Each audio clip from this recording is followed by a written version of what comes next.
Corporate insight के digital platform पर आइए आज आपकी मुलाकात करवाते हैं स्मिता त्रिपाठी जी से। स्मिता जी सिक्स्थ सेंस प्राइवेट लिमिटेड की ओनर हैं, फाउंडर हैं और क्रिएटिव डायरेक्टर भी हैं। काफ़ी सारा काम इन्होंने किया है। इनकी एक मूवी आई थी कुकी, जिसे बहुत अच्छा रिस्पांस मिला। आइए बात करते हैं उनसे और जानते हैं उनके कैरियर के बारे में। स्मिता जी, अपने प्रोफेशनल कैरियर के बारे में कुछ बताइए। फिल्म मेकर के रूप में कैसे शुरुआत हुई और शुरुआती दौर में कैसे चैलेंजेस आपके सामने रहे? गुरप्रीत जी, बहुत ही डिफ़िकल्ट क्वेश्चन आपने पूछा है और पहले तो मैं धन्यवाद करूंगी कि आपने मुझे इस प्लेटफॉर्म पे लेके आए। और डिफ़िकल्ट क्वेश्चन ये है कि इसलिए है क्योंकि कई बार आपके करियर में आपकी खुद की फैमिली सबसे बड़ा चैलेंज हो जाता है टू जी जी कन्विंस देम। जी जी। हाँ एंड हाँ। अगर फैमिली एकेडमिक हो तब तो और भी बहुत ज़्यादा मुश्किल हो जाता है। हम्म, तो मेरा ये काफ़ी सालों से पैशन था, हम्म, बट ये पैशन इतने चैलेंजेस लेके आए देगा, ये मैंने आते समय नहीं सोचा था। और इसका सबसे बड़ा कारण तो होता है कि अच्छी फैमिलीज़ हैं अगर, हालांकि अब बहुत अच्छी फैमिलीज़ इनकरेज कर रही हैं फिल्म लाइन को, मगर अगर फैमिलीज़ आपके एजुकेशन की तरफ ज़्यादा फोकस्ड हैं तो उनको कन्विंस करना, क्योंकि वो आउटर साइड में फिल्म लाइन को जिस तरह से देखती हैं उन वो फिल्म लाइन को वैसे ही लेते हैं। और कहीं न कहीं मुझे बड़ा अच्छा लग रहा है कि आप एटलीस्ट एक मीडिया की तरफ से रिप्रेजेंट करके एक नीट एंड क्लीन और सही पिक्चर को दिखाने की जी जी। आपकी कोशिश है। नहीं तो हमेशा लोग फिल्म लाइन को यस। जी जी। ग्लैमर की तरफ से ही देखते हैं। दूसरा चैलेंज ये था कि बीइंग इन आर्मी लाइफ हम लोग इधर से उधर मूव होते रहे। मेरे हस्बैंड की लाइफ बड़ी टफ है, हम लोग की लाइफ बड़ी टफ है, तो कीपिंग दैट इन माइंड बहुत ज़्यादा डिफ़िकल्ट था। बट फाइनली लगा कि जब बॉर्डर पे आप लड़ सकते हो तो कुछ भी कर सकते हो। तो चैलेंजेस आपकी लाइफ में क्या मायने रखते हैं, एक के बाद जो आपके कैरियर में आए? चैलेंजेस देखिए, चैलेंजेस नहीं है तो ग्रोथ नहीं है। जी जी। मेरी लाइफ में चैलेंजेस अभी भी हैं, लकली, पर अच्छी बात ये रही क्योंकि मुझे शुरू में लोगों ने बड़े सजेशंस दिए, पार्टीज़ करिए, पार्टीज़ में जाइए। जी। हाँ हाँ हाँ। है ना, बहुत धोखेबाज भी लोग मिले। मैं इंडस्ट्री में सबको जानता हूँ, वो आज तक वहीं घूम रहे हैं। जी जी। शायद सलमान खान को फ़ोटो में देखा होगा, पर सलमान खान के एकदम यार दोस्त की तरह बात करेंगे। तो इस डेफिनेशन को करेक्टली देखना कि कौन फ्रॉड है कौन सही है, हम सबसे ज़्यादा इस माया जाल में फंस जाते हैं, क्योंकि कहीं ना कहीं हम दिमाग से कन्विंस रहते हैं कि ये नहीं हो पाएगा, क्योंकि we all know it's a very challenging and very difficult line. तो आप घुस तो आए पर कन्विक्शन आपका अभी भी वो नहीं है। और घर वालों का सपोर्ट तो खैर I think I am not the only one, maximum लोगों को नहीं मिल पाता है। तो कीपिंग दैट इन माइंड बहुत ही डिफ़िकल्ट था इस चीज़ को लाना। पर फाइनली अब डिफरेंस ये है कि मैंने करेक्ट डिसीजन लिया कि पार्टीज़ और इसको अहमियत ना दे करके, मैं स्टिल बहुत सोशल हूँ, बहुत लोगों से मिलती हूँ, पर मेरा हमेशा रहता है कि मैं उसको पर्सनली मिलूँ रादर देन कि मैं पार्टीज़, क्योंकि यहाँ की पार्टीज़ का ही है, आप पार्टी में मिले उसके बाद लोग भूल जाते हैं। स्मिता जी, आप प्रोड्यूसर हैं, साथ में क्रिएटिव डायरेक्टर भी हैं। तो ऐसे क्या कारण रहे कि आपको क्रिएटिव डायरेक्शन में आना पड़ा?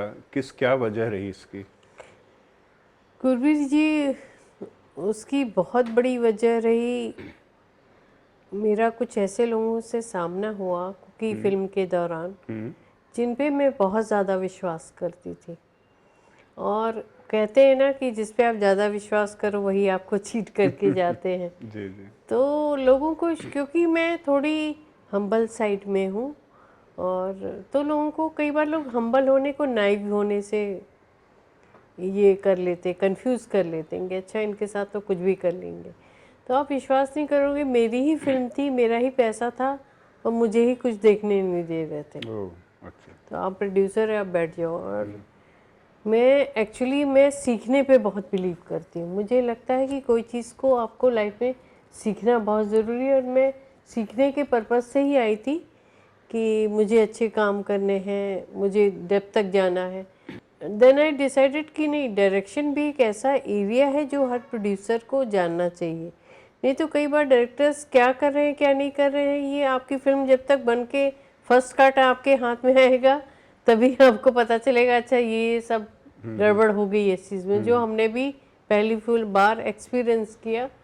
थैंकफुली मेरा बेटा ध्रुव जो है उसको काफ़ी नॉलेज है, तो हमने फिर बाद में सारी चीज़ें खोल के देखनी जब शुरू की, हमको फर्स्ट कट में चीज़ें उतनी अच्छी नहीं लगी कुकी की जितनी हमने सोचा था, क्योंकि हमारा कंटेंट बहुत अच्छा है, तो उस तरह से मैं सेटिस्फाई नहीं थी। और बहुत लोगों को लगा कि वो करके निकल जाएंगे, ऐसे नहीं, मेरे को अपना प्रोडक्ट किसी को ख़राब शोकेस नहीं करना है, क्योंकि मेरा नाम जुड़ा है, सिक्स सेंस का नाम जुड़ा है।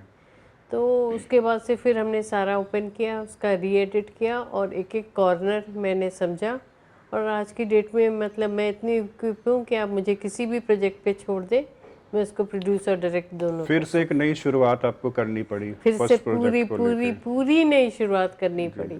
ये ऐसा हो गया कि आपने घर खड़ा कर दिया पुताई वुताई के साथ, अब आप इसको पूरा तोड़िए, फिर से अपने हाथ फिर से से बनाइए। तोड़िए और फिर से करिए। उन्होंने एक्चुअली क्या होता है कि हमारे कुछ पोस्ट प्रोडक्शन में कुछ चीज़ें होती जो एकदम लास्ट में हम करते हैं, जिसको कहते हैं कि कलरिंग वगैरह, आप जो देखते हैं कलर्स जाते हैं, अगर आपने फिल्म को कलर वगैरह कलर ग्रेड कर दिया है उसका, तो उसके बाद से आप उसमें कुछ नहीं कर सकते। जी जी।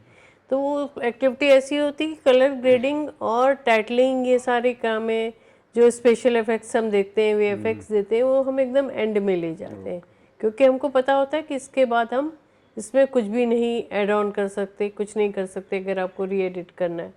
तो पहला जो हमारा कट निकला उसमें कलर ग्रेडिंग हो चुकी थी, तो it was a very tough decision कि अब क्या करें। आई सेड नहीं, कोई पता फ़ायदा, मैं इस तरह से नहीं आगे बढ़ सकती, इसको तो हटाना ही पड़ेगा। और हम फिर से री एडिट हमने शुरू किया, फिर खोला तो और भी चीज़ें मिली, फिर साउंड खोला, और लकली मुझे बहुत अच्छे टेक्निकल लोगों ने, आलोक डे जैसे, विक्रम गायकवाड़ जैसे, जिन्होंने समझा था कि नहीं आपके अंदर टैलेंट है, आप कर सकते हो। इस वजह से दोनों तरह के लोग मिले, बुरे भी मिले तो अच्छे भी मिले, जिन्होंने बिलीव किया कि नहीं आप कर सकते, तो उन्होंने बहुत सपोर्ट किया। और डायरेक्टर के मुंह पे एक तमाचा था ये कि भाई तुम कुछ भी करके नहीं जा सकते हो, तो उस चीज़ ने मुझे ये अपॉर्चुनिटी दी कि मैं बहुत कुछ खुद लर्न। एक तरह से आपके फिल्म से ही आपकी ट्रेनिंग हुई, आपका बेस बना, काम करते तो करते आपको। लोग यहाँ पे कहते हैं कि जब आप अपना पहला प्रोजेक्ट बनाते हो तो अपनी एजुकेशन पे पैसा डालते हैं। जी जी। नहीं, तो ये मुझे समझ में आया कि लोग ऐसा क्यों कहते हैं। स्मिता जी, आपने कुकी फिल्म का निर्माण किया है, इस फिल्म के जरिए आप क्या मैसेज समाज को देना चाहती हैं, और फिल्म निर्माण के दौरान कैसे अनुभव आपके रहे? कुकी एक्चुअली में रियल स्टोरी पे बनी है, और मेट्रो सिटी की एक टीनेज तो मैं नहीं कहूँगी, हाँ 18-19 साल की लड़की की कहानी है, जो एक पैसे वाले घर की बेटी है, पेरेंट्स एजुकेटेड हैं, साइकेट्रिस्ट हैं, पेरेंट्स काफ़ी बड़े लेवल के, पर अपनी ही बेटी को करेक्ट नहीं कर पा रहे। तो कई बार हमारा ये मैसेज ये था कि कई बार हमें लोग बाहर से दिखते हैं, अच्छा पेरेंट्स तो बहुत बड़ी पोस्ट पे हैं, दोनों डॉक्टर्स हैं, इंजीनियर्स हैं, एजुकेशन बढ़ रही है, पर उसके साथ साथ ये चीज़ें भी बहुत बढ़ रही हैं। और पर इसमें सबसे अनफॉर्चुनेट पार्ट होता है कि आप अपने बच्चे को ही नहीं करेक्ट कर पाते, अपने बच्चे को ही नहीं समझ पाते, और कुकी के साथ फिर कैसे अनफॉर्चुनेट चीज़ें हो जाती हैं, और फिर कैसे वो अपनी माँ के ही अगेंस्ट जाके उसी से रिवेंज लेने की ठान लेती है। तो ये कुकी के पीछे मैसेज यही है कि ये जितनी मेट्रो सिटीज़ हैं उसमें बच्चों के ऊपर कम्युनिकेशन गैप और इन चीज़ों से टाइम ना दे पाना पेरेंट्स का, तो दोनों ही तरफ से गड़बड़ हो रही है, और इसको करेक्ट करने की ज़रूरत है। स्मिता जी, आपने बहुत अच्छा डिसीजन लिया, अपना विल पावर दिखाया, सही समय पर आपने अपने काम को अंजाम दिया, और आज आप सिक्स्थ सेंस सिने प्राइवेट लिमिटेड को सबके सामने लेके आई, ये बहुत बड़ी बात है। थैंक यू गुरवीर जी। और चीटिंग तो मतलब बॉलीवुड अगर सुधर जाता तो पता नहीं कितने अच्छे लोग इसमें आते। मैं कई बार यही रिग्रेट करती हूँ कि शायद बहुत लोग आए होंगे, बट मैंने डिसाइड किया कि मैं यहाँ से पैकअप करके तो नहीं जाने वाली, क्योंकि मेरे लिए सबसे बड़ी बात थी कि अल्टीमेटली मेरी हस्बैंड और मेरे बेटे का जो ट्रस्ट था मेरे ऊपर, क्योंकि मेरे हस्बैंड से बहुत लोग सवाल करते थे तुमने जी, पैसे डाले हैं, तुमने जी, ये जी, किया है, जी, जी। तो मैं उनकी गर्दन झुकी हुई नहीं देख सकती थी बिल्कुल भी। तो आई डिसाइडेड कि ये मेरा कॉल है, तो have confidence on me. Smita ji, अपने जीवन और प्रोफेशन में मिली सफलता का श्रेय आप किसे देना चाहेंगी? हु इज़ द ये इंस्पिरेशन?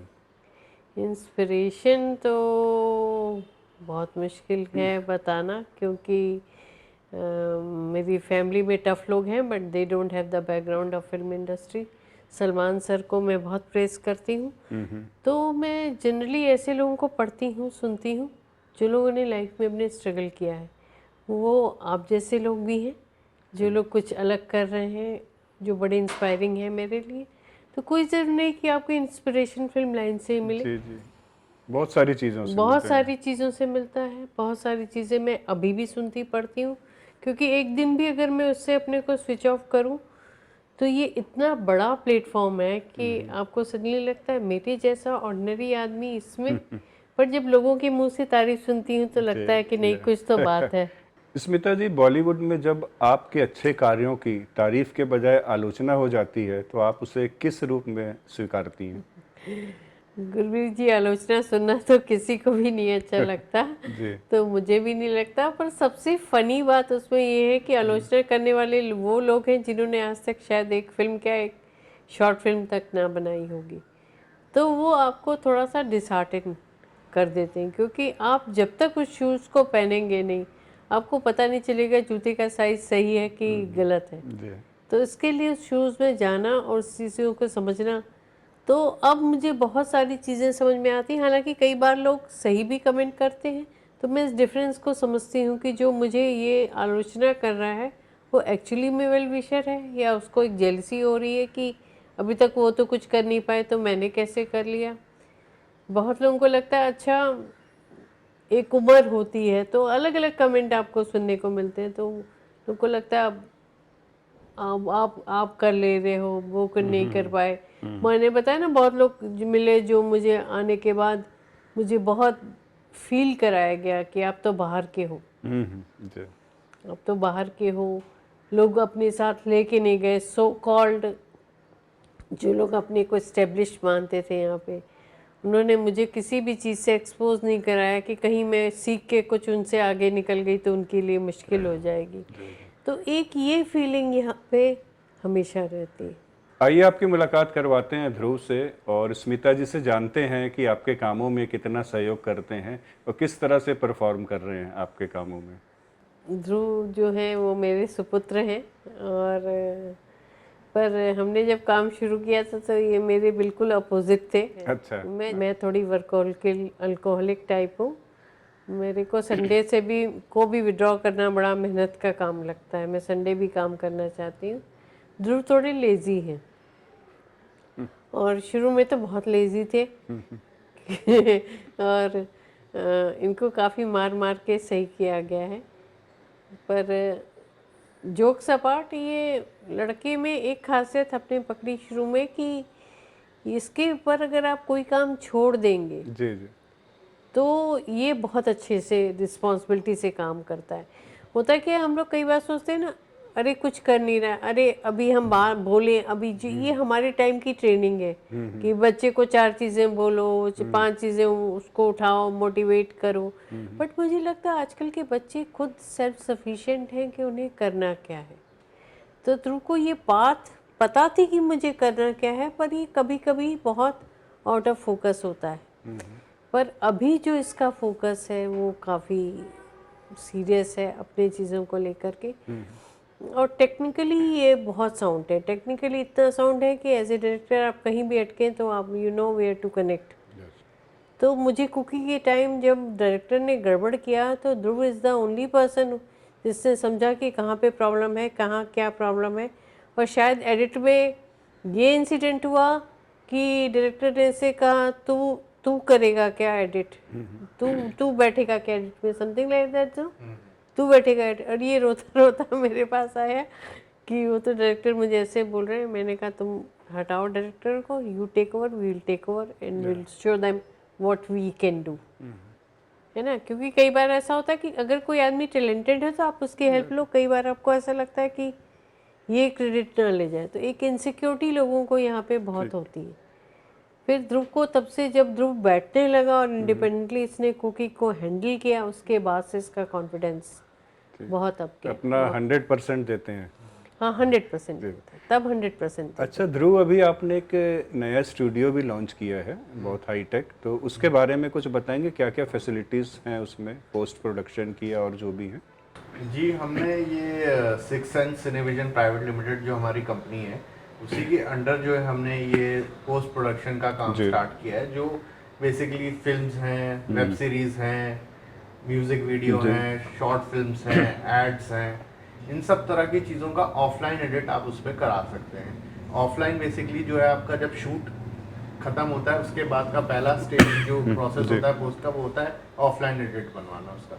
तो उसके लिए हमने ये रखा है, इसमें हमारे पास सब चीज़ें हैं, डाविंची रिजॉल्व है, FCP10 है, एडोब के सारे सॉफ्टवेयर हैं, Adobe After Effect, Adobe Illustrator, Adobe Premiere Pro, Adobe Photoshop, अच्छा, सब तरह की चीज़ें हैं, सारी लेटेस्ट टेक्निक्स आपके और पास है। हमारे जो ये मशीन है ये बेसिकली एप्पल मैक स्टूडियो है, जो लेटेस्ट अभी 2023 में आया हुआ लेटेस्ट डिवाइस है। अच्छा अच्छा।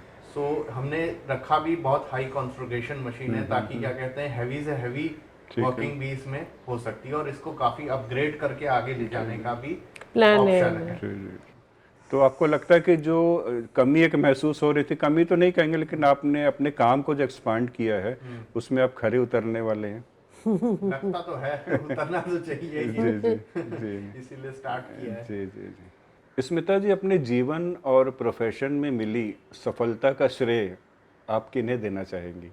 अभी तक जो भी आपने अपने स्ट्रगल से हासिल किया। हाँ वो तो है, सबसे बड़ा श्रेय शायद अपने नज़रियों को देना चाहिए। जी जी क्योंकि आपको कोई कितना भी सपोर्ट करे, कुछ भी करे, अगर आपका बड़ी सोच नहीं होगी तो सब चीज़ सोच से ही शुरू होती है। जी। और मेरे पेरेंट्स भी कहते हैं कि मेरी सोच घर में हमेशा से अलग थी कि मैं कुछ अलग करूँगी, तो सबसे बड़ा श्रेय उसी को जाता है।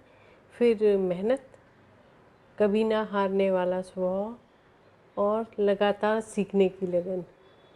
उसके जब हर सफलता में आप सबसे बड़े सवाल हो, यही चीज़ मैं ध्रुव को भी समझाती हूँ अपने बेटे को कि तुम you factor is very important. या तुमको सब कुछ मिल जाएगा, बट अगर तुम यू अपने को तुम नहीं निकाल पाओगे, और तुम्हें और कोई नहीं निकाल सकता, सिर्फ तुम अपने को खुद ही निकाल सकते हो। तो जो मेरी ड्राइविंग स्पिरिट है वो बाकी लोग ये कहते हैं, वो उसका श्रेय मैं बहुत ज़्यादा दूंगी।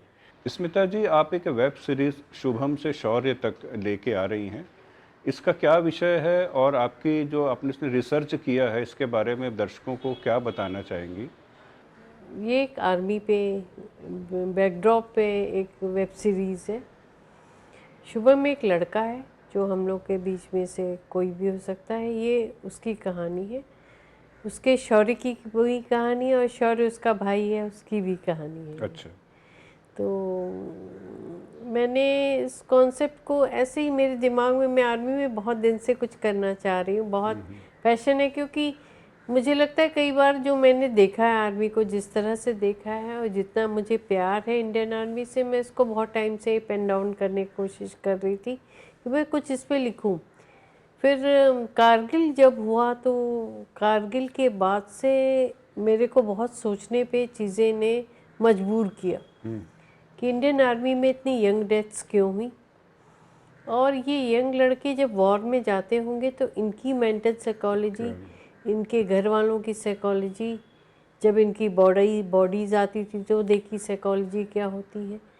तो मुझे लगा कि ये कहना बहुत आसान है कि कंट्री कम्स फर्स्ट, बट इसके पीछे इतनी गहराई छुपी है, इतनी तरह की कहानियाँ छुपी होंगी। उन कहानियों को मुझे पहचानना था, अपने शुभम को मैं ढूंढ रही थी, और मुझे सडनली मैंने एक दिन लिखना शुरू किया, उससे शुभम की कहानी निकली। और मैंने एक बहुत बड़े डायरेक्टर जो उन्होंने ओ माय गॉड बनाई, उमेश शुक्ला जी, जिन्होंने 102 नॉट आउट बनाई और अभी भी उनकी कुछ रिलीजेस आ रही हैं, उनको जस्ट बाय द वे ऐसे ही भेज दिया कि सर मैं आपको चाह रही हूँ, आप मेरा एक कॉन्सेप्ट पढ़िए, आपको कैसा लगता है। जी और थोड़े दिन तक मुझे जवाब नहीं आया तो लगा हुआ था, फिर मैंने छोड़ दिया। मैंने कहा शायद पता नहीं, इतने बड़े वो डायरेक्टर हैं, उनको मैं तो बहुत ही छोटी चीज़ हूँ।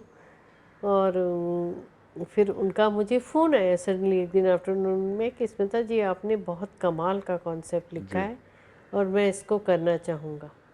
तो मुझे विश्वास ही नहीं हुआ कि वो क्या बोल रहे हैं। पर कई बार होता है ना, जो आप खुद को अंडरस्टिमेट करते हैं कि नहीं मैं कैसे ये कर लूँगा।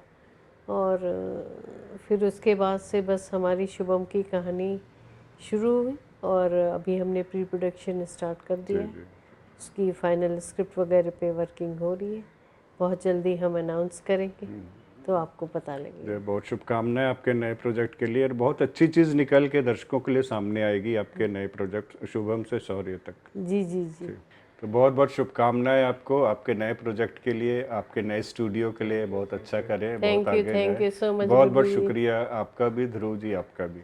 थैंक यू, नमस्कार। नमस्कार।